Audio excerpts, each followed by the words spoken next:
truth.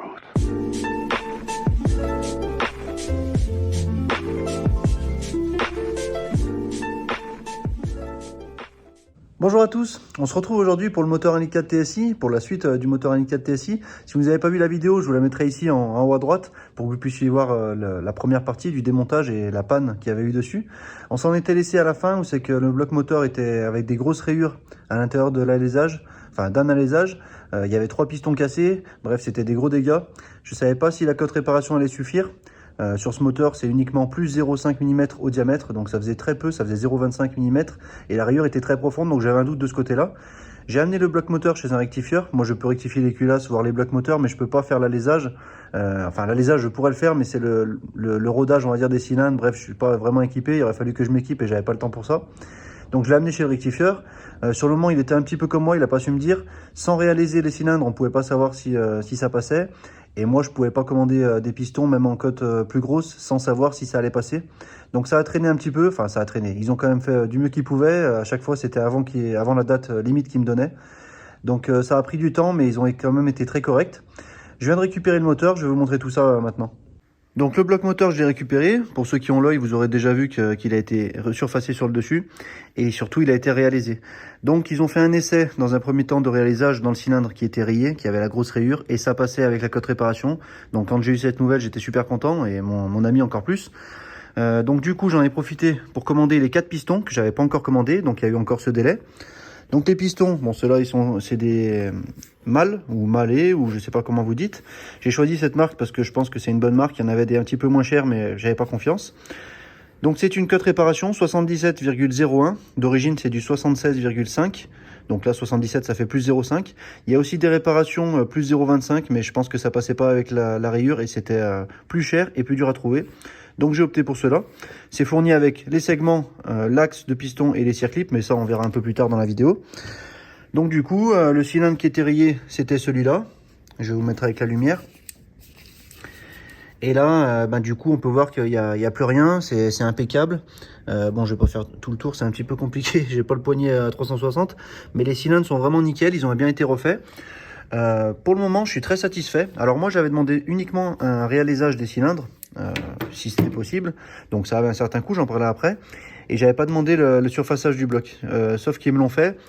Mais ils ont été très compréhensifs parce que je leur ai expliqué que j'avais pas demandé ça. Peut-être qu'on s'est mal compris, peut-être que c'est de ma faute.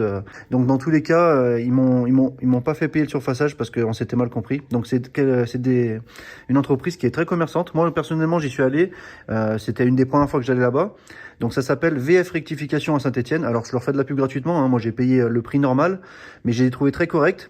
J'ai eu affaire plusieurs fois avec des professionnels, que ce soit pour l'usinage ou pour autre chose, et à chaque fois, je suis jamais vraiment satisfait. Et là, franchement, je suis très content de ce qu'ils ont fait sur mon moteur.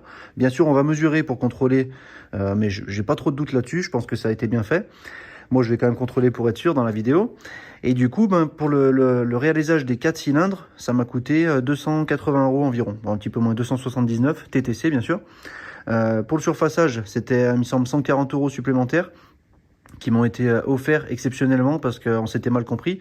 Mais dans tous les cas, ça aurait pas été cher si je l'avais demandé, j'aurais été content de payer. C'est juste que là, j'avais pas prévu. Étant donné qu'il n'y avait pas eu de joint de culasse, je pensais pas qu'il y en avait besoin.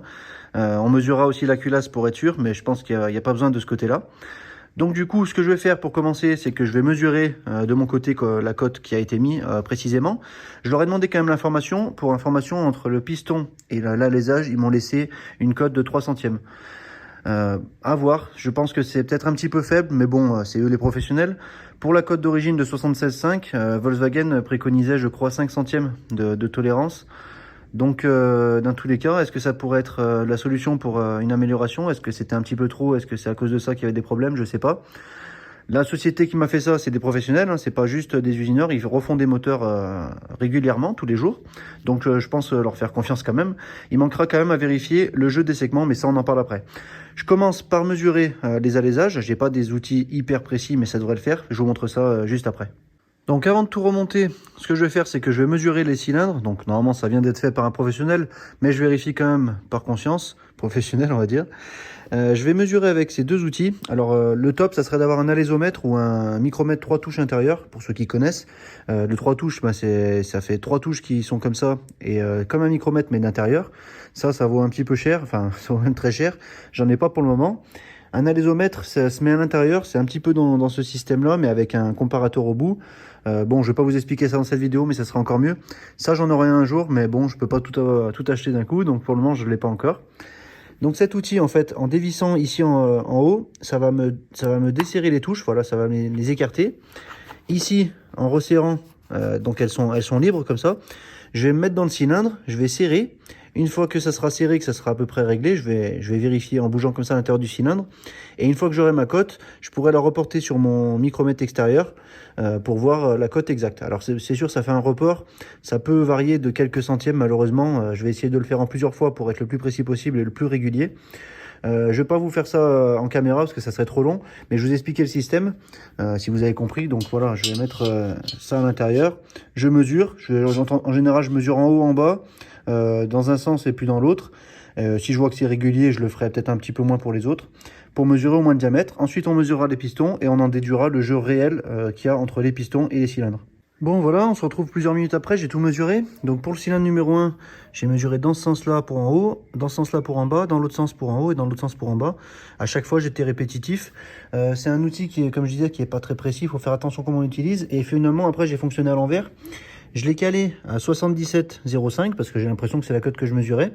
Je l'ai serré à cette cote ici dans mon micromètre et ensuite je l'ai passé dans les autres cylindres pour voir si ça passait juste. Donc voilà, là on voit que ça force légèrement, ça frotte un peu. J'ai passé ça dans tous les sens, en haut, en bas, et la cote est très répétitive, donc c'est un usinage qui a été bien fait, je suis content.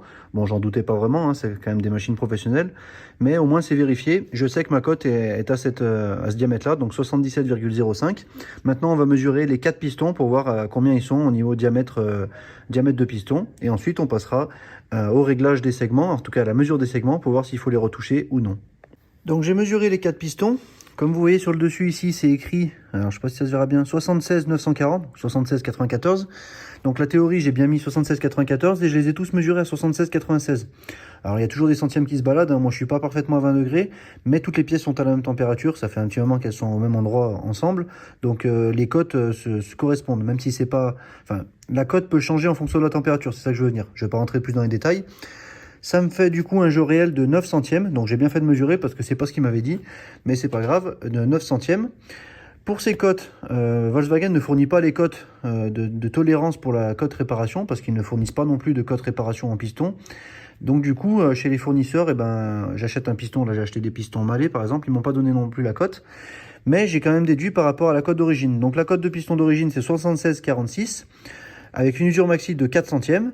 L'alésage d'origine 76,51 avec une usure maxi de 8 centièmes, ce qui fait un jeu minimum de 5 centièmes entre 76,46 et 76,51, et un jeu maxi de 17 centièmes entre du coup le piston usé au maximum et l'alésage usé au maximum, jusqu'à la tolérance maximum en tout cas.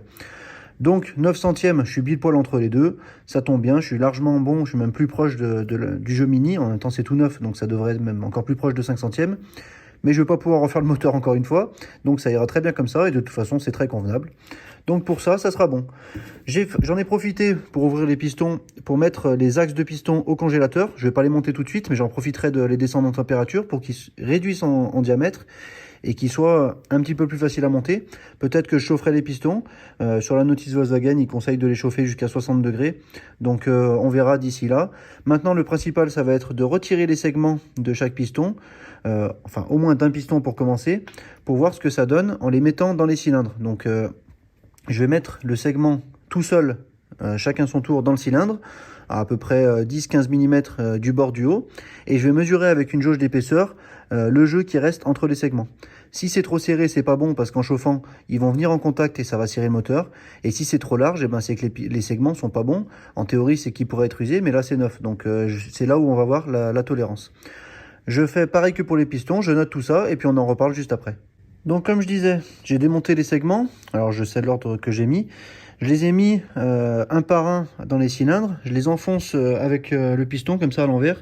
Je mets le piston comme ça et je les enfonce pour qu'ils soient bien droits, en tout cas le plus possible.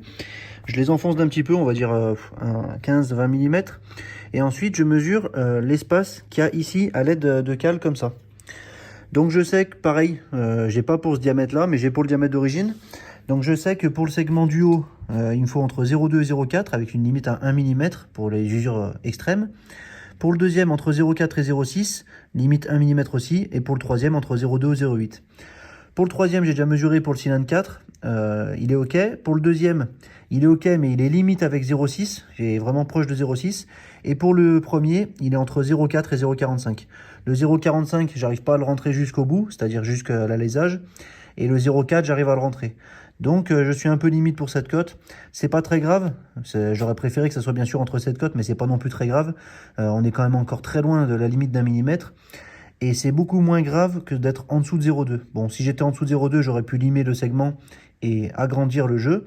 Dans tous les cas, il ne faut surtout pas être en dessous de la limite minimum, parce que comme j'ai dit, si le segment se resserre en chauffant, ça peut bloquer et serrer le cylindre. Donc ça, c'est ce qu'il peut y avoir de plus grave. Là, pour ça, ça ira. Je vais faire pour les 3 autres cylindres. Ensuite, je remonte et on passe à la suite. J'ai oublié de préciser, pour les segments, c'est important de les monter bien sûr dans l'ordre, donc pas le deuxième à la place du premier et ainsi de suite, et aussi dans le bon sens. Alors je sais pas si j'arriverai à filmer, mais ici sur le segment, il y a une inscription top. Ici, je vous mettrai une flèche si vraiment c'est pas visible. Il y a une inscription top, donc le top c'est vers le haut. Sur le deuxième segment, c'est pareil, il faut faire attention à ça. Ne pas, donc là le top il est dans ce sens, ne pas le monter dans l'autre sens comme ça. Bien sûr, c'est prévu pour être monté dans un sens, donc il faut le monter dans ce sens-là. Je remonte les segments et je passe aux 3 autres cylindres. J'ai mesuré tous les jeux de segments, donc niveau minimum, bon, on est largement bon. Et par contre, bon, j'ai mis OK à chaque fois. Et pour les cylindres 1 et 2, le segment 2 est un petit peu trop grand par rapport à la limite mini, enfin la limite normale. La limite de 1 est encore très loin. J'aurais préféré être entre cette limite, mais bon, j'ai pas vraiment eu le choix. Et sur le dessus, c'est un peu pareil. Et pour être honnête, ces deux-là, c'est peut-être même plus 0,45, 0,50. Bon, dans tous les cas, ça peut pas être de ma faute. C'est pas moi qui ai alésé les cylindres, c'est pas moi qui ai fabriqué les segments. Plutôt que de faire comme ça, en fait, pour l'alésage des cylindres, j'ai amené un piston. C'est comme ça qui fonctionne dans cette entreprise, et je pense dans les autres aussi. Et c'est eux qui gèrent pour le jeu. Moi, étant perfectionniste, en fait, ce que j'aurais dû faire, c'est leur demander une cote que je voulais. Bon, j'aurais été responsable de cette cote si c'était pas la bonne, mais au moins, j'aurais eu ce que je voulais. Pour en revenir à l'alésage qu'il y avait avant, l'alésage que j'ai un jeu de 9 centièmes. Le jeu, il devrait être de 5 centièmes au minimum. Donc là, il y avait 4 centièmes à gagner et j'aurais peut-être récupéré pour le jeu des segments. Bon, les segments pourraient être aussi un petit peu plus serrés et il faudrait les retoucher chacun. Retoucher chacun des segments pour qu'ils soient à la bonne cote, mais au moins on pourrait juger de l'épaisseur qu'on voudrait. Bon, dans tous les cas, j'ai pas le choix, c'est comme ça. C'est pas très grave parce que c'est quand même dans les tolérances. J'aurais aimé que ça soit mieux parce que je suis perfectionniste, mais ça ira comme ça. Maintenant, ce que je vais faire, c'est que je vais remonter le vilebrequin et puis on va passer au plastigage parce que je change les coussinets de bielle et de vilebrequin. Il n'y en avait pas besoin, ils n'étaient pas abîmés, mais vu que je change tout le moteur et que ces pièces ne coûtent pas très cher, je remets ça aussi en neuf. Donc je passe à la suite et je vous explique encore cette fois-ci pour le plastigage des coussinets de vilebrequin et de bielle. J'ai retourné le bloc moteur. Avant de remonter le vilebrequin, de tester avec les nouveaux coussinets de bielle le jeu radial, je vais remonter l'épicette d'huile qui se trouve au fond, parce que sinon après avec le vilebrequin je vais être gêné. Donc je les remonte et je vous dis le serrage juste après, avant de monter le reste, le vilebrequin avec les coussinets. J'ai remonté les gicleurs d'huile, serrage 27 Nm, il n'y a pas de serrage d'angulaire, donc pas besoin de changer les vis. Maintenant je vais passer au coussinet de vilebrequin, donc qui se trouve ici. Ce que j'ai pris, j'ai pris des malets encore, ou des mâles, je ne sais pas comment on dit, vous me direz dans les commentaires. C'est tous les mêmes, ils ont tous des ergots, donc il faut bien sûr mettre les ergots dans les trous qui sont là. Je vais mettre en place les 5 ici. Alors j'ai oublié, mais j'ai pas changé les cales de jeu axial, donc je vous en parlerai juste après. Je vais remettre celles d'avant, mais c'est pas des cales qui s'usent bien. On mesurera quand même le jeu axial pour être sûr à la fin. Bon, j'ai dit une petite bêtise avant de les déballer en disant que c'était tous les mêmes. Non, en fait, il y a bien ceux du haut, ceux du bas. Ce qui est logique d'ailleurs, parce que là, il y a un trou de lubrification. Et il faut bien sûr que l'huile puisse passer. Donc celui-ci va en haut. En plus de ça, il y a l'inscription dessus, il me semble. Où c'est que j'ai vu? Voilà, ici. Alors, je sais pas si ça se verra bien. Voilà, upper. Donc upper en anglais, vers le haut. Et puis ensuite, l'autre, elle va sur le palier du vilebrequin. Donc je finis de les monter, je vais mettre un peu d'huile, je mets le vilebrequin. Je mets des coussinets sur les paliers et ensuite je fais un premier serrage avec le fil de plastigage pour voir l'épaisseur, enfin le jeu qu'il y a au niveau des paliers de vilebrequin. J'ai remplacé les coussinets là dans les paliers. Donc là, comme on peut voir, ils sont tout neufs. Les anciens, ils sont ici. À part le premier ici, bon là ils sont à l'envers, mais le numéro 1 ici qui avait des petites rayures, mais ça se sentait pas du tout. Donc en fait, je pense que j'aurais très bien pu les remettre, mais ça coûte pas très cher des coussinets. Et au point où j'en suis d'avoir tout démonté, bon autant les changer. Ce que je vais faire maintenant, c'est que je vais les mesurer. Donc je vais mesurer le jeu radial. Donc je vais monter les paliers ici de Vilebrequin, les 5 paliers, qui sont ici du coup dans cet ordre-là, en comptant la distribution de ce côté-là. Je vais mettre un petit fil de plastigage. Donc plastigage, c'est quoi? C'est ça. Pour ceux qui ne suivent pas mes vidéos, j'en avais déjà parlé lorsque j'ai refait le moteur de la G60. Je vous mettrai un lien ici en haut à droite si ça vous intéresse, quand j'ai refait le moteur de la G60. C'était un petit peu dans le même genre. Donc je vais couper des petits morceaux, les mettre dans ce sens-là ici, et puis serrer les paliers au couple. Alors je ne vais pas serrer à l'angulaire, juste au couple, ça suffira. Et ensuite, suivant, donc je vais redémonter, et suivant l'épaisseur que ça sera écrasé ce fil, j'aurai une cote, environ une cote, je pourrai comparer. Malheureusement, je me suis trompé, j'ai juste noté la cote radiale d'origine pour les mantons de bielle, enfin pour les coussinets de bielle, et j'ai pas noté pour Vilebrequin. Donc ce que je vais faire, c'est que je vais les faire quand même, je vais mesurer, je vais prendre la cote, je vais continuer mon remontage, parce que je vais pas perdre du temps avec ça. Et ensuite, je comparerai bien sûr avec les cotes. De toute façon, si c'est pas bon, j'aurai pas bien le choix. Donc, il faudra tout redémonter. Ça sera encore une grande durée, mais bon, ça, je le souhaite pas. 99% du temps, c'est bon, mais je préfère vérifier, avoir la cote, continuer de monter, et puis ce soir ou demain, je pourrai regarder sur mon ordinateur pour avoir la cote de tolérance minimum et maximum. Je vous en parlerai bien sûr dans cette vidéo, mais en attendant, je vais faire déjà le plastigage et continuer le remontage. Donc j'ai découpé mes morceaux de plastigage, bon plastigo je pense que c'est la marque, mais bref moi j'appelle ça du plastigage. Je vais reposer mes paliers en essayant de ne pas les faire tomber bien sûr. Et puis ensuite je vais faire le serrage comme je vous ai dit, je redémonte et puis on regarde l'écrasement que ça a donné sur les 5 paliers. Donc voilà, j'ai posé le plastigage, j'ai serré les paliers, je les ai retirés, sans bien sûr tourner le vilebrequin, il faut surtout pas tourner le vilebrequin quand c'est tout serré, surtout quand il y a le plastigage. Donc maintenant je prends ma jauge ici, et toutes ces mesures là, les chiffres qu'on voit, c'est des millimètres, c'est écrit en bas. Donc ce qui correspond le plus à l'écrasement, je vais dire que c'est ça la cote. Donc là j'ai regardé un petit peu avant, ça correspondrait à environ 0,063, donc environ 6 centièmes.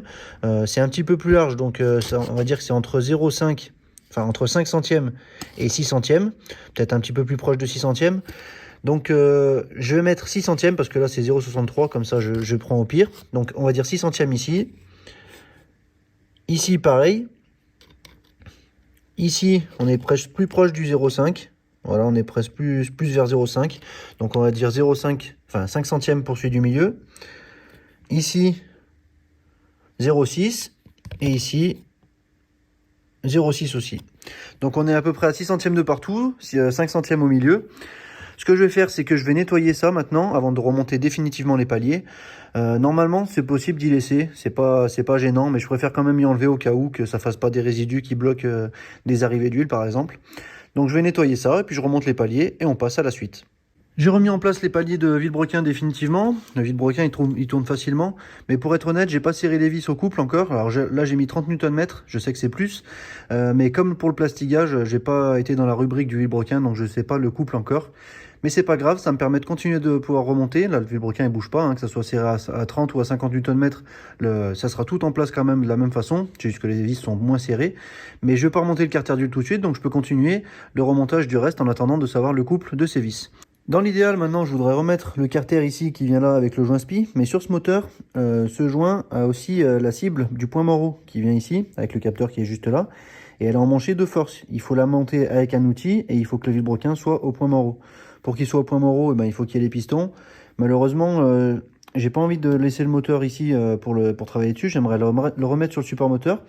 Et j'aurais aimé remettre ça avant, mais malheureusement, c'est pas possible. Donc ce que je vais faire, je vais le faire en 2 fois.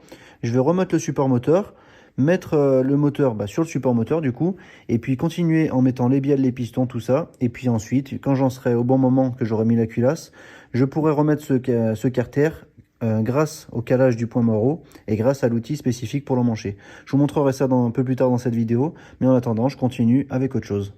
Donc maintenant, il va falloir changer les pistons. Bien sûr, je garde les bielles, il n'y a pas de souci. Les bielles, il faut faire attention que les paliers soient bien appairés. Donc là, je les avais remontés comme ça. Donc je vais essayer de repérer le sens déjà du piston. Je vais brosser un petit peu au-dessus du piston pour voir dans quel sens est la flèche. Si j'arrive à la retrouver, sinon je peux voir aussi par rapport à la forme du piston. Et je vais repérer dans quel sens va la bielle. Donc là par exemple, j'ai des insignes qui sont de ce côté, mais c'est pas les mêmes de l'autre par exemple. Donc je vais pouvoir savoir, grâce à ça, de quel côté va la distribution par exemple, et remonter les nouveaux pistons dans le bon sens. Donc pour enlever les pistons, il faut enlever un circlip au moins d'un côté, donc là qui est dans la gorge, et puis ensuite pousser pour retirer l'axe de la bielle, enfin vous m'avez compris, et du coup après je pourrais m'occuper de tout ça et changer les pistons.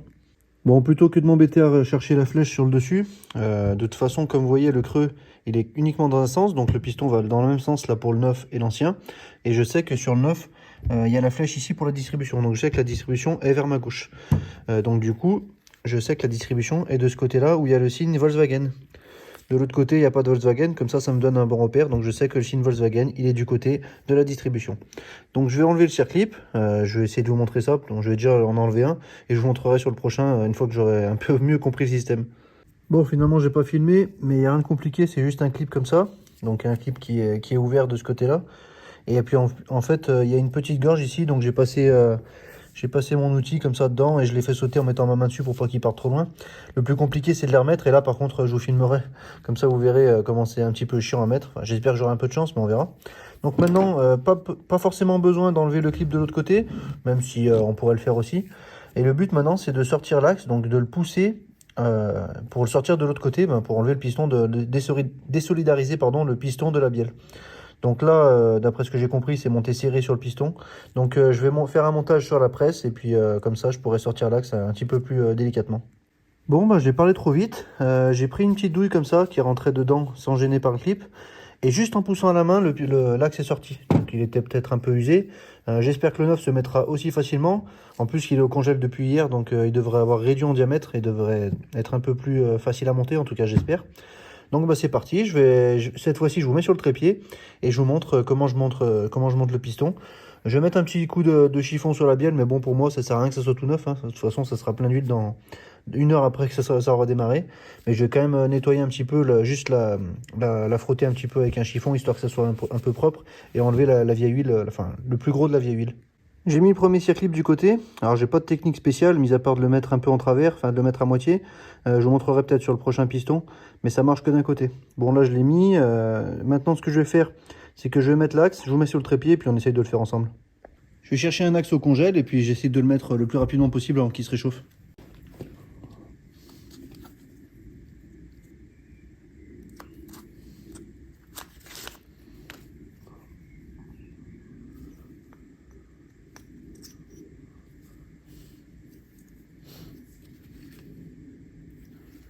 Donc comme on a dit, Volkswagen du côté de la distribution, donc c'est comme ça. Hop, il rentre un peu facilement, tant mieux. Faudrait pas qu'il se serre, ça serait dommage. Allez, impeccable, il s'est mis. Je vais juste le finir un petit peu. Voilà, impeccable. Il s'est mis super facilement, donc je suis bien content. J'espère que ça va se passer pour les 4 comme ça. Il manque plus qu'à mettre ce circlip. Honnêtement, ça va être la galère, ça va être très long à filmer. Je vais déjà mettre celui-là hors caméra, et si je vois que ça va assez vite, je vous le filmerai pour les prochains. J'ai réussi à mettre le deuxième clip. C'est la vraie galère. Je ne vais pas vous filmer ça parce que sinon je vais m'énerver, ça va servir à rien. Donc de toute façon, prenez en compte que c'est la vraie merde à faire, que c'est une mauvaise invention. J'aurais dû mettre des clips normaux. Enfin bon, bref. Je vais faire les autres, je vais monter les autres pistons, et puis on se retrouve une fois que les 4 pistons sont montés. Ça sert à rien que je reste 1 heure là-dessus. Donc c'est parti, je me fais chier pendant 1 heure, et puis ensuite on passe à la suite du remontage. Bon voilà, j'ai fini de monter les 4 pistons avec tous les clips. À mon avis, celui qui a inventé les clips, là, il doit être mort aujourd'hui. Je pense qu'il a dû être assassiné par quelqu'un qui monte des pistons toute la journée. Bon, je comprends pas comment les gens ils peuvent oublier de monter des clips, parce que là, je vais m'en souvenir jusqu'à la fin du remontage. Donc là, je suis sûr que j'ai pas oublié de les remonter. Maintenant, ce que je vais faire, c'est que je vais remplacer les coussinets de bielle qu'il y a sur le dessus, sur le dessous aussi. Je referai un plastigage une fois que ça sera dans le moteur, bien sûr, avec le serrage. Ensuite, je vais huiler un petit peu les cylindres, et je mettrai l'outil pour rentrer les pistons dans les segments. Enfin, les pistons, pardon, dans les cylindres. Mais tout ça, je vous y montrerai en direct. Pour les coussinets de bielle, j'ai pris des Cobblschmidt. Alors, pourquoi j'ai pas pris des Mâles? Parce qu'ils étaient pas mal plus chers. Et c'est une marque que j'aime autant que Mallet. Donc, enfin, Mâle ou Mallet. Moi je dis mal, hein. On va faire mal comme ça sera bon, ça sera bon jusqu'à la fin. Donc je vais monter ces coussinets. Pour ceux-là, c'est vraiment tous les mêmes, dessus et dessous. Ils ont tous un trou au centre pour le graissage, que ce soit le graissage de la bielle ou le graissage aussi de l'axe de piston. Il y a un canal qui passe tout le long de la bielle à l'intérieur et qui graisse aussi l'axe de piston. Je change ces coussinets de bielle, je fais tout ce que j'ai dit avant et puis on se retrouve pour monter les pistons dans le bloc. Bon, j'ai bien huilé l'intérieur des cylindres, l'intérieur de l'outil aussi, je l'ai serré. Maintenant, ce que je vais faire, c'est que je vais rentrer le piston. Donc là, j'ai bien la flèche de ce côté-là, du côté de la distribution. Et bon, j'ai enlevé bien sûr le chapeau de bielle. Je vais le remettre par en dessous. Ben, comme on peut voir, il est juste en bas ici sur l'image, je ne l'avais pas vu. Donc du coup, je vais le rentrer. Je vais essayer de le rentrer doucement pour pas casser un segment. Et puis, je vous mets ça en accéléré. Bon, comme un con, j'ai appuyé sur stop au lieu de mettre sur enregistrer. Donc ça n'a pas enregistré le premier. C'est pas grave, il y en a d'autres. Donc je vais vous montrer pour le quatrième. Pourquoi le quatrième? Parce que je vais d'abord faire le plastigage des deux comme ça. Étant donné qu'ils sont au même niveau. Et ensuite, je pourrais faire le plastigage pour l'autre. Enfin, je vais vous expliquer un petit peu après. Je monte d'abord deux pistons, ensuite deux autres. Je suis pas pressé de monter les quatre d'un coup. Donc c'est parti. Je monte le quatrième. Donc là, le premier, le quatrième. Et puis ensuite, on passe au plastigage avant de remonter les deux autres.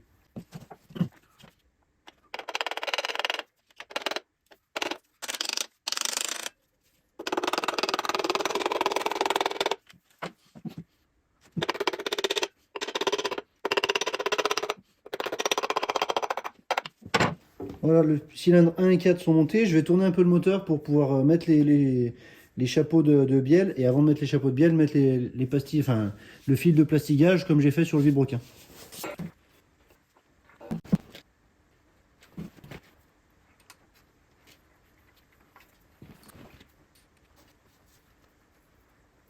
Donc le serrage des chapeaux de bielle, c'est 30 Nm plus un angle. Mais pour faire le plastigage, je vais juste faire les Nm. Là, je le fais avec les anciennes vis, mais sinon, j'en ai prévu des nouvelles. Je ne vais pas vous les montrer à chaque fois, mais toutes les vis qui sont serrées à l'angle, je les change. Donc pour mettre du neuf, pour éviter qu'elles se cassent. Donc je serre à 30 N, je redéfais pour voir l'épaisseur du plastigage. Et je vous montre tout ça quand c'est redémonté. Donc la tolérance pour les chapeaux de bielle, c'est de 2 à 6 centièmes et limite maxi 9 centièmes. Donc normalement entre 2 et 6 quand c'est 9, on va voir ça. Donc de ce côté, la tâche elle est un petit peu écrasée bizarrement. On va dire qu'on est vers les 5 centièmes, je trouve que ça correspond bien à cette largeur.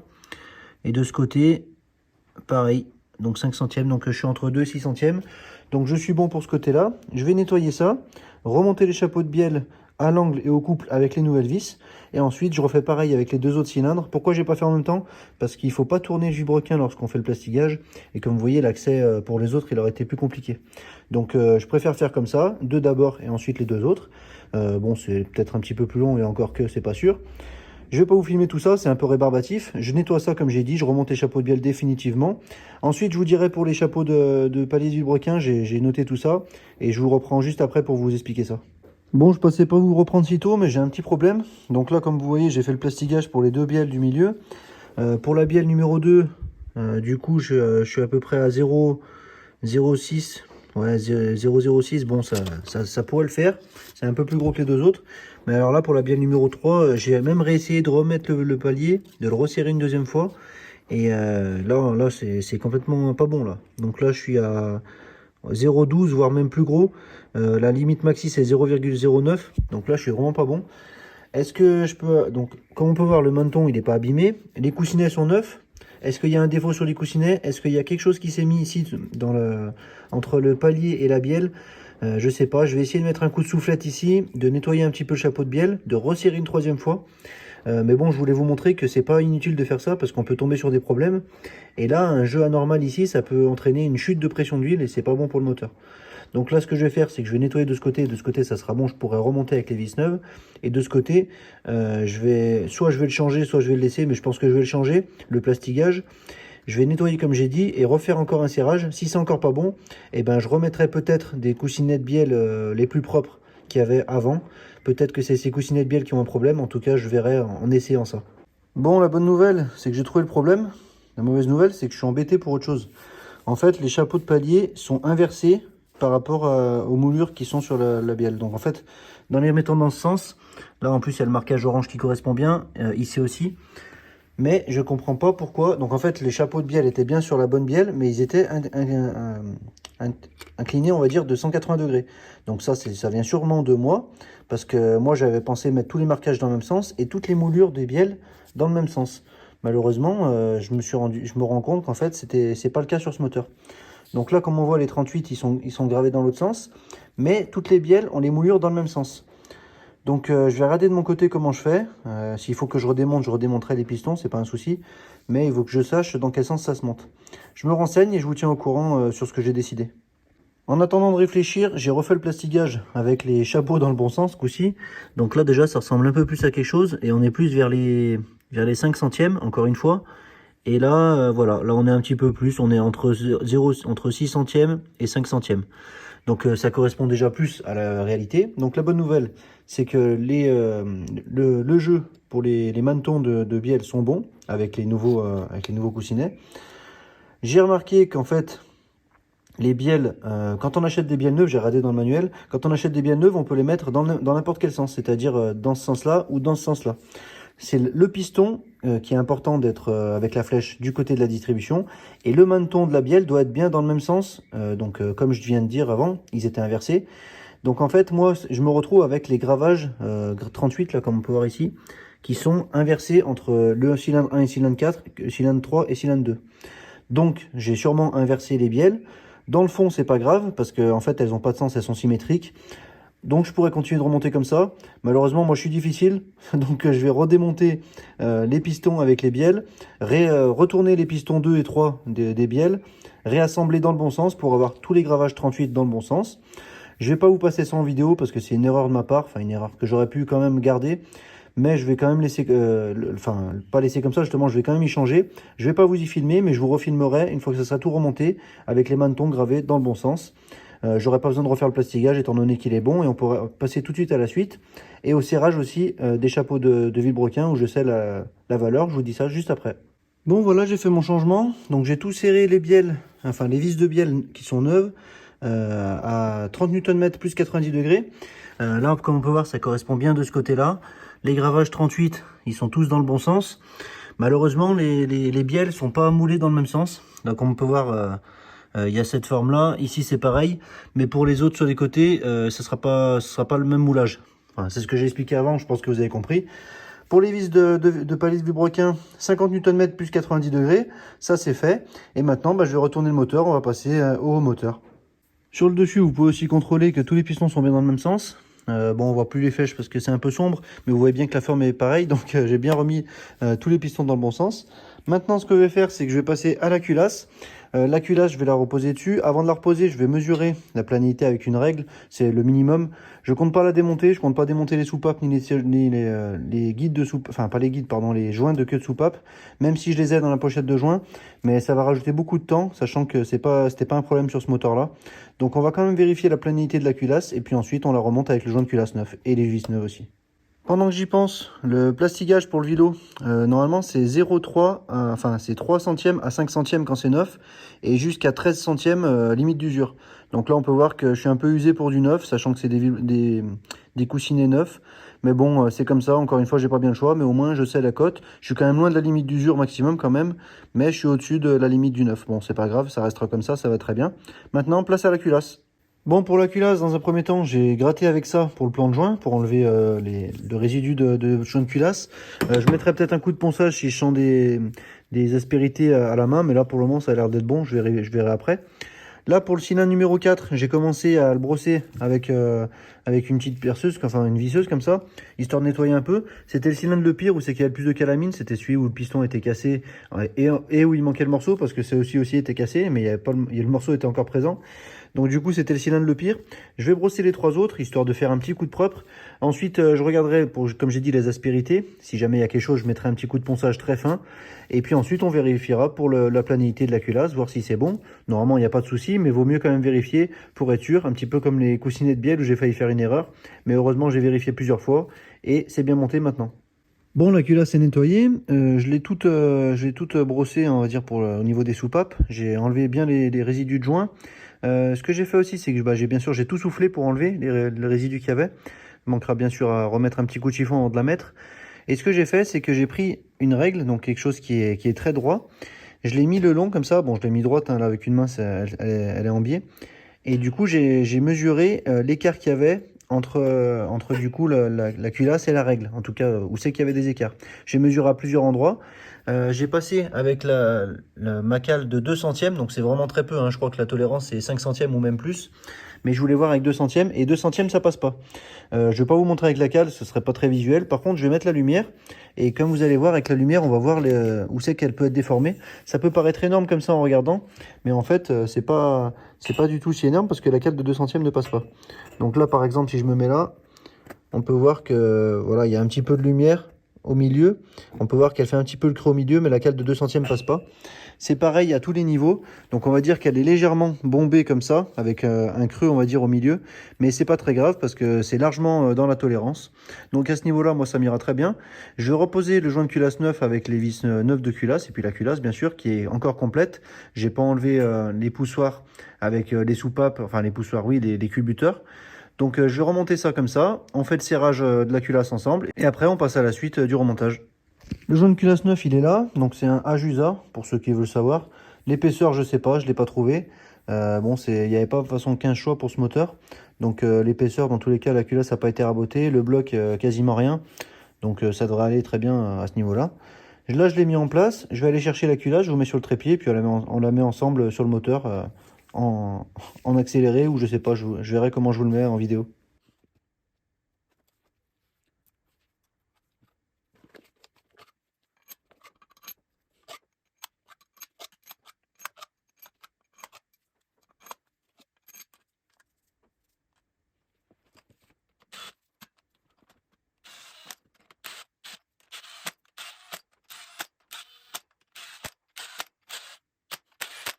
Pour ce qui est du serrage de la culasse, moi j'invente rien, hein, j'ai tout écrit ici.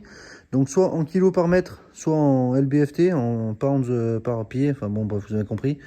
3 kilos par mètre, donc ça fait 30 Nm. Serrage de partout à 30 Nm, bien sûr dans l'ordre, hein, en escargot toujours. Ensuite redévisser de 90 degrés et revisser encore à 30 Nm. Donc tout ça c'est pour que ça se mette en place. Et ensuite 2 fois 90 degrés d'affilée. Donc pour l'ordre il est ici. 1, 2, 3, 4, 5, 6, 7, 8, 9, 10. Moi, je vais respecter l'ordre. Et puis ensuite, on se retrouve une fois que le serrage il est terminé.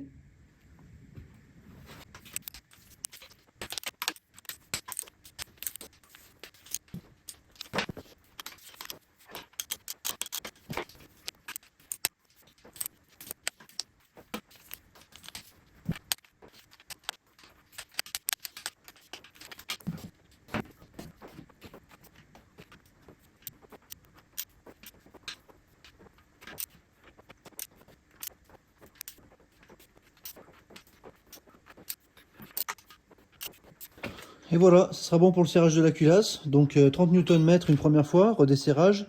30 Nm une deuxième fois. Comme vous avez vu, j'ai fait une deuxième et une troisième passe de 30 Nm parce qu'en fait, quand on serre au début celle du milieu et puis celle autour, et bien celles du milieu reprennent du jeu. Donc je remets tout à 30 Nm, même si c'est pas ce qui est conseillé, mais moi c'est ce que je fais en tout cas. Et ensuite, et ben, je refais le serrage 90 degrés chacune, puis 90 degrés encore une fois. Là, dans ce cas-là, pour les 90 degrés, celle du milieu, elle est sûrement, enfin, ça aurait sûrement fait comme les Newton-mètres, mais ça, c'est pas quelque chose qui est mesurable, donc je le fais qu'une fois pour ce côté-là. Donc pour la culasse, maintenant, elle est montée définitivement. Et puis maintenant, on va passer à la suite, donc c'est-à-dire le couvre-culasse ici avec les arbres à cam, pour pouvoir ensuite remettre la chaîne de distribution. Comme je disais, la prochaine étape, c'est le couvre-culasse, donc il est ici. Comme on peut voir, il est un petit peu sale, donc je vais mettre un petit coup de propre sur le dessus. C'est un couvre-culasse qui comporte les arbres à cam, donc ils ne seront pas encore placés. Je vous montrerai après comment il faut les placer avec l'autre côté, avec un outil spécifique que j'ai acheté. Mais déjà, je mets un coup de propre, et ensuite on change aussi les joints des puits de bougie qui sont entre le couvre-culasse et la culasse. Pour le coup de propre, ça ira comme ça. Ensuite, sur le moteur, je vais changer les joints qui sont là, les joints de puits de bougie. Donc j'en ai sorti un, il est ici. Bon, je sais pas s'ils sont morts. Dans tous les cas, moi j'ai prévu une pochette de joints complète. Donc les 9 ils sont ici. Je vais remplacer les 4. Et ensuite, sur tout le tour, ici sur cette surface, il n'y a pas de joint, c'est de la pâte à joint. Donc je vais mettre la pâte à joint que je mets d'habitude, celle qui est cuivrée. J'en ai encore, donc je vais l'utiliser. Je vais en mettre de partout. Et puis ensuite, je pourrai remettre le couvre-culasse avec les arbres à cam. Dans mon cas, quand je vais remettre ça, ça va appuyer sur certaines soupapes qui vont descendre. Donc je sais pas si vous avez fait gaffe, mais moi lorsque j'ai remonté la culasse, j'ai mis à peu près tous les pistons à mi-course, avec le piston 1 remontant, c'est-à-dire que quand je vais tourner dans le sens des aiguilles d'une montre, le piston 1 va remonter. Et du coup, ben, ça me permettra d'avoir n'importe quelle soupape qui se baisse et qui pourra pas rentrer en contact avec les pistons. Ensuite, une fois que le couvre-culasse sera serré, je calerai les arbres à cam. Donc ça sera un calage par rapport au point moraux du cylindre numéro 1. Et puis ensuite, eh ben, je pourrai faire tourner mon moteur et puis régler le point moraux au niveau des pistons pour pouvoir caler la chaîne. Donc là, je vous montrerai ça tout de suite après. Pour le moment, je vais changer ces joints-là, faire mon joint en pâte à joint tout le tour, et puis je pourrai rassembler le couvre-culasse sur le moteur. J'ai fait mon joint tout le tour, je veux pas trop traîner. J'en ai mis aussi un petit peu autour des vis au milieu pour pas que ça sointe par les vis. Bon, c'est un petit détail, mais c'est au moins j'étais dedans, donc je l'ai fait. Faut bien contrôler que tous les culbuteurs soient bien en place, qu'ils soient pas à côté comme ça, par exemple, parce que sinon ça serait dommage d'assembler pour rien. Donc là, c'est tout bon de ce côté-là. J'ai mis aussi les joints, là j'ai changé les joints, et j'ai remis cette crépine là que j'ai nettoyée. Alors j'en ai pas d'autres malheureusement, mais je l'ai soufflée parce qu'elle était un petit peu obstruée. Donc je l'ai soufflée, maintenant elle est comme neuve. Maintenant ce que je vais faire, c'est que je vais remonter le couvre-culasse par-dessus avec les arbres à cam et ensuite je serre toutes les vis au couple.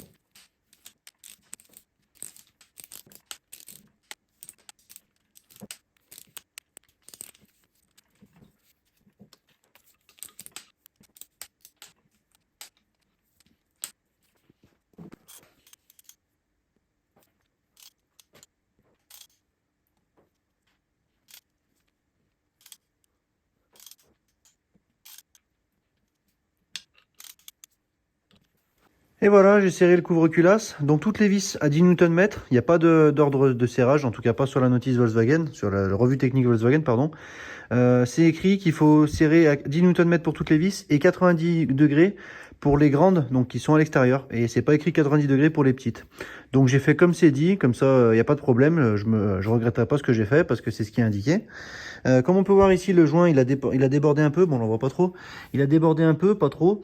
Donc pareil, comme d'habitude, je vais laisser sécher jusqu'à demain, je pense, et puis je gratterai tout. Comme ça sera bien sec. Et j'espère que ça déborde pas trop à l'intérieur, mais il n'y a pas de raison. Donc tout le tour, c'est propre. J'espère que l'étanchéité sera bonne. Maintenant, il va falloir démonter ces pièces-là pour pouvoir caler les arbres à cam. Et puis ensuite, pouvoir poser tout le système de distribution par chaîne. Avant de m'occuper du remontage de la chaîne et du calage de la chaîne de distribution, il faut que je remonte la pompe à huile qui va en dessous. Donc je vais tourner le moteur à 180 degrés, remonter la pompe à huile en serrant les vis au couple, remonter la chaîne de la pompe à huile avec le tendeur, et puis ensuite on pourra passer au calage de la distribution par chaîne. Pour la pompe à huile, c'est remonté. Les trois vis ici, 14 Nm, deux ici, une de ce côté-là.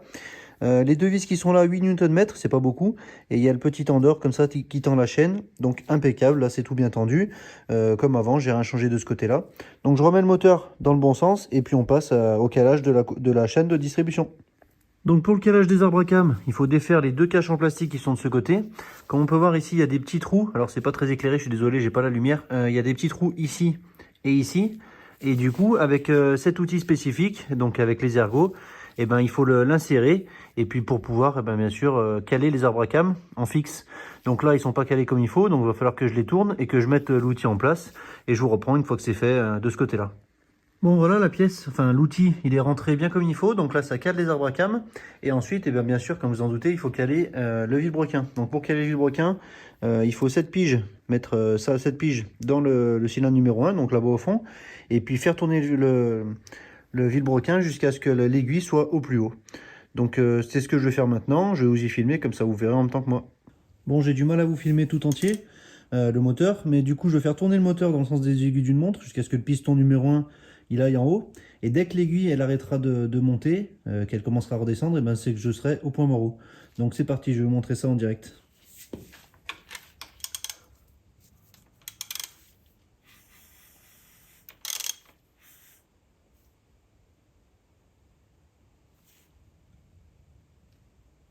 Voilà.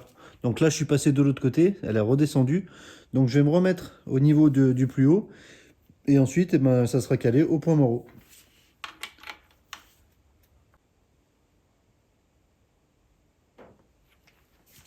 Voilà, là c'est le point le plus haut que je peux aller. Donc je retiens que c'est 44, comme ça si mon moteur il tourne, je verrai que ça a bougé. Bon, j'avais un doute, je vous laisserai quand même la séquence d'avant, c'est pas grave. Cet outil, j'avais un doute dans le sens où il allait. Donc en fait, j'ai revérifié quand même une deuxième fois et il va bien dans l'autre sens. Donc j'ai réinversé l'outil. Je sais pas pourquoi c'est écrit à l'envers, c'est un peu débile, mais bon, c'est pas grave. Donc je l'ai bien remis à l'envers avec les piges vers le bas, ici, intérieur et vers le bas. Donc du coup, c'est bien comme ça que ça va. De l'autre côté, le point Moreau, il n'a pas bougé. Donc, enfin, il a bougé, mais je vais le remettre parce que je l'avais redécalé justement pour faire tourner les arbres à cam sans tordre des soupapes.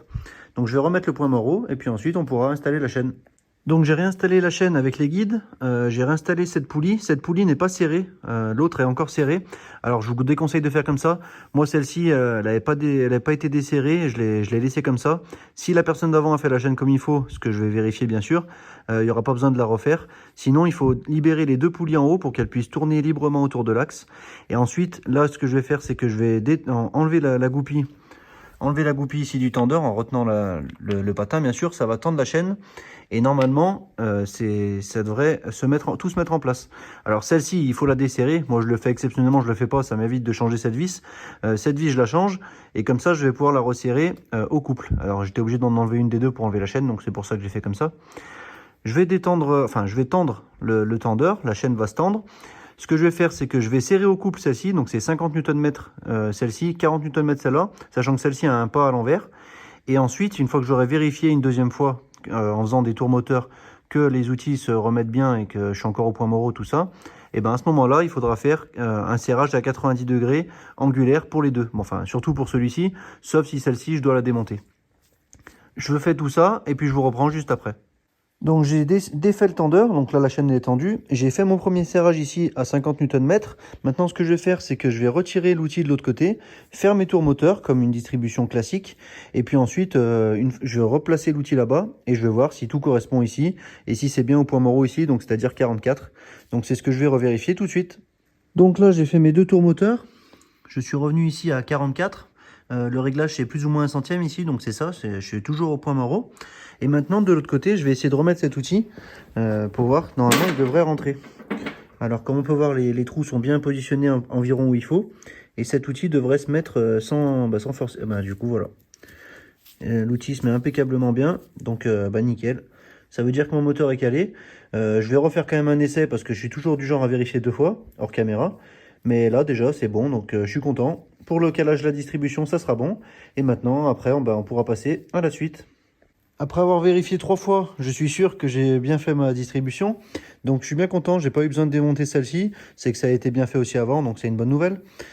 Ici, j'ai fait mon serrage définitif à 90 degrés. Comme on peut voir, j'ai fait des marquages ici blancs pour me repérer. De l'autre côté, j'ai remonté les cages plastiques en bout d'arbre à cam. J'ai changé les deux joints toriques. J'espère que ça ne fuira pas parce que je crois qu'il y a une petite fuite quand même. Alors je sais pas si ça avait été changé, c'était des joints verts. Là j'ai mis des joints noirs. Peu importe la couleur des joints, ce que je voulais dire c'est que les joints verts en général c'est ceux d'origine de Volkswagen. Et moi j'ai acheté un kit Ajusa de joints. Donc peut-être qu'ils n'avaient pas été changés, je sais pas. Bref, pour ça c'est bon. Il manquera maintenant à remonter le carter de distribution. C'est ce que je vais faire par la suite. Et pour la pige avec le comparateur, je la laisse en place. Parce que comme je vous en ai déjà parlé, il manque à remonter le carter avec le joint de l'autre côté ici. Bon là ça va être un peu compliqué avec le supermoteur. Mais il faut monter le carter avec le joint ici qui a aussi la cible PMH. Et donc je dois être positionné dans cette position parfaitement pour pouvoir la mettre en place avec l'outil spécifique. Donc ça sera dans la suite de la vidéo. Là maintenant, je vais m'occuper de remettre le carter de distribution avec les nouveaux joints. Et comme ça sera bon de ce côté-là. Le carter de distribution, il est là. Je vais changer le joint, bien sûr. Le nouveau, il est ici. Malheureusement, je vois qu'ici, il y a un petit joint torique et j'en ai pas d'autres dans la pochette de joint. C'est pour ça que j'aime pas trop les pochettes de joint parce que déjà, il n'y a jamais le descriptif des joints qu'il y a exactement dedans. Je préfère les commander séparément, mais là, ça faisait quand même un gros écart de prix. Je vois qu'il y en a même un deuxième ici. Ce que je vais faire, c'est que soit je vais laisser ceux-là, je vais quand même regarder, j'ai des joints toriques un peu standards. Je vais voir si j'en ai un qui se mettent à la place. Et sinon, je laisserai ceux-là. À mon avis, ils sont pas bien vieux parce que la chaîne vient d'être faite. Mais bon, quand même. Là, on peut voir qu'il y a de la pâte à joint dégueulasse là, qui a été mise de partout. Pour moi, c'est pas nécessaire. Hein. Il y a un joint caoutchouc qui est des deux côtés du joint neuf. Alors je sais pas s'ils ont mis ça parce qu'ils ont gardé le même joint d'avant ou s'ils ont mis ça par sécurité, mais bon, comme on peut voir, ça fait vraiment dégueulasse. Moi je suis pas trop fan de ce système. Je vais gratter bien le joint qu'il y a sur le carter.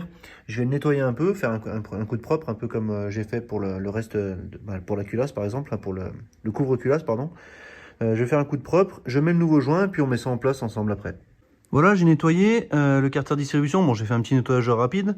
Je l'ai remonté. Toutes les vis qu'il y a autour, il y en a plein. C'est 10 Nm pour chacune. Et maintenant, ce que je vais faire, c'est que je vais changer le joint qu'il y a là. Donc, encore une fois, avec un applicateur, c'est pas mal.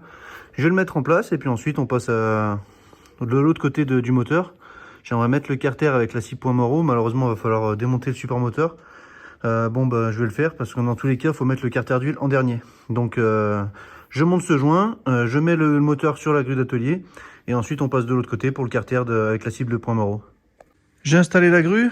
Pour moins me faire chier avec les pieds de support moteur et de la grue, j'ai étendu mon bras. Je le fais pas pour remonter dans la voiture parce que devant ici j'ai pas la place pour tourner quand elle est tendue à fond. Bon bref, je le remettrai après. De toute façon je vais le remettre sur le support moteur juste après. Donc là je vais le lever, enlever le support moteur et on pourra passer au montage du carter sur l'autre côté du moteur. Bon, maintenant que le support moteur est enlevé, donc j'ai besoin de cet outil encore une fois pour savoir le point Morrow. Donc là je suis à 43, tout à l'heure dans la vidéo j'étais à 44, mais là j'ai refait les essais, maintenant c'est 43 pour le point Morrow. Donc là je sais que je suis au point Morrow au niveau du cylindre numéro 1. Maintenant on va pouvoir passer de l'autre côté au niveau du carter avec l'outil spécifique. Donc l'ancienne pièce elle est là. Moi quand je l'ai démontée, j'ai démonté bien sûr avec la cible qui est totalement démontable.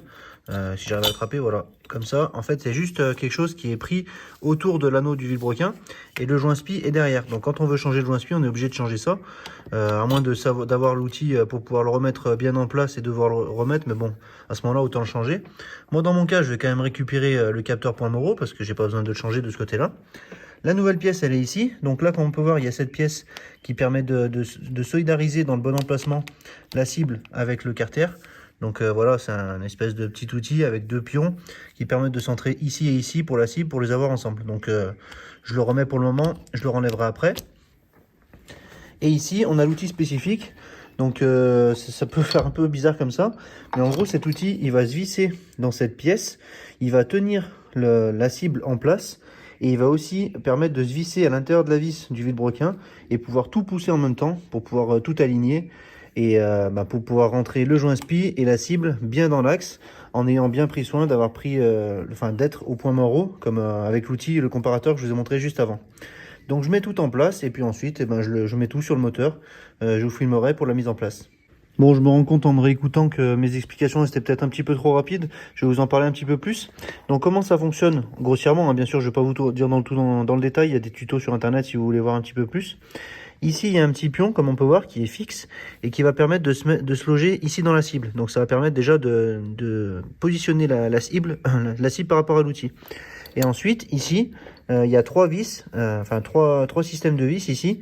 De l'autre côté de l'outil, voilà, trois molettes avec des vis. Ces trois petites vis vont venir se visser ici, ici et ici dans le carter, ce qui va permettre de solidariser le carter avec la cible. Donc à ce moment-là, ça ne pourra plus tourner à ce niveau-là. Et ensuite, avec ces deux vis qui vont être pris dans le vilebrequin, dans l'emplacement des vis du volant moteur, si vous préférez, et ça va permettre de solidariser le vilebrequin avec tout ça. Et ensuite de pouvoir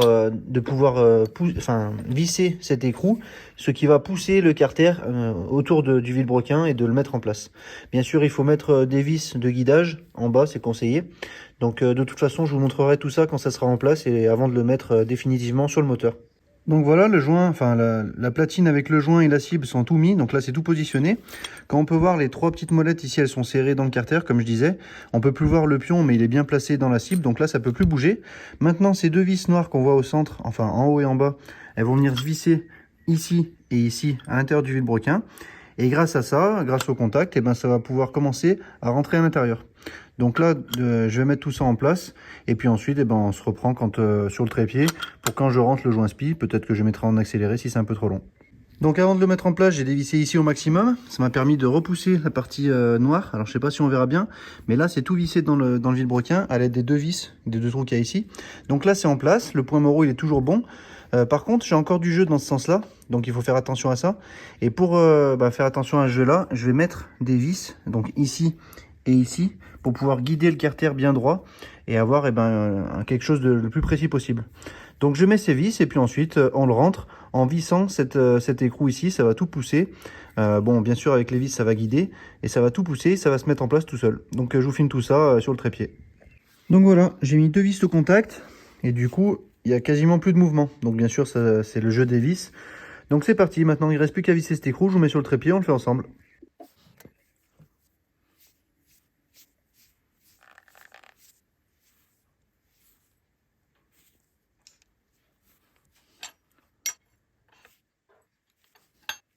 Donc faut pas trop forcer, là je suis pas à fond mais c'est pas grave, je le mettrai à fond avec les vis. Donc du coup je pense que c'est bon comme ça, je vais redévisser. Dans tous les cas il a dû rentrer dans la cible, ça sert à rien de trop serrer. Donc je vais dévisser puis on va voir déjà ce que ça donne comme ça.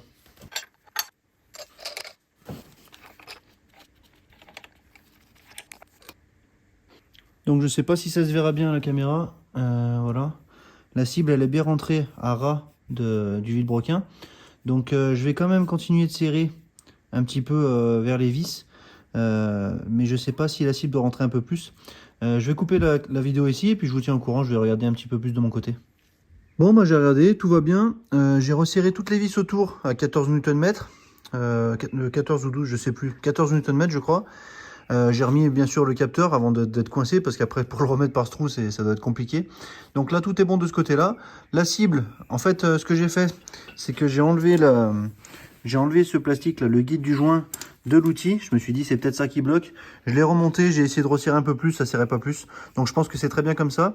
De toute façon il y a le volant moteur qui vient devant, donc la cible peut pas sauter, c'est impossible. Et si elle doit rentrer un peu plus parce que le volant moteur l'enfonce, et ben tant pis, au moins ça sera fait avec. Mais pour moi ça sera bon de ce côté là. Là le point Moro était toujours bon, donc il n'y a pas de souci pour le réglage. C'est tout bon pour moi de ce côté là. Je vais remonter le support moteur, le remettre sur le support moteur. Ensuite, on lui fait faire un demi-tour et puis je monte le carter, comme ça je serai plus à l'aise pour monter le carter d'huile.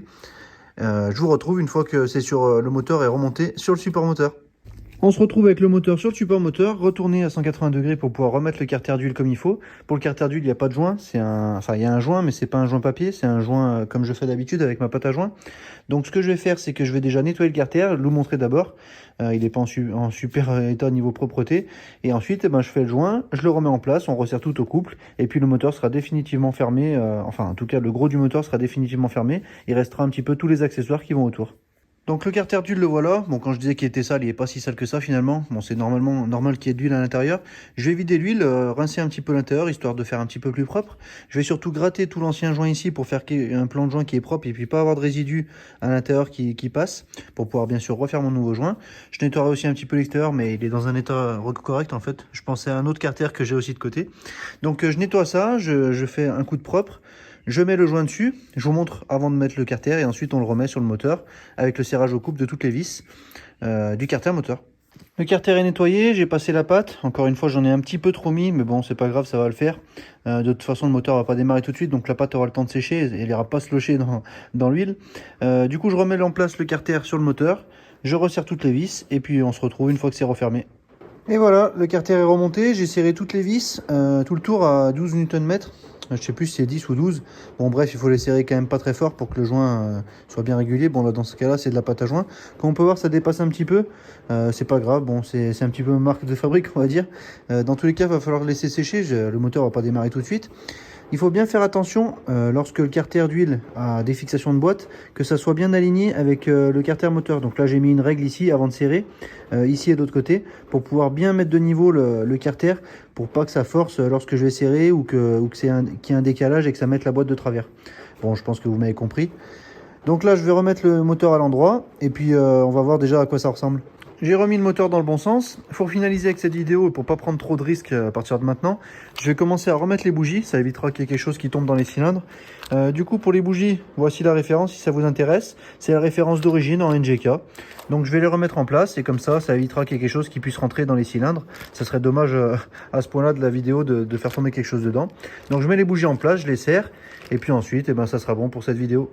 Et voilà, ça sera tout pour cette vidéo, donc c'est déjà pas mal. Je vous ai montré un petit peu tous les côtés techniques du moteur, la vraie mécanique, on va dire, le remontage des pistons, toutes les mesures.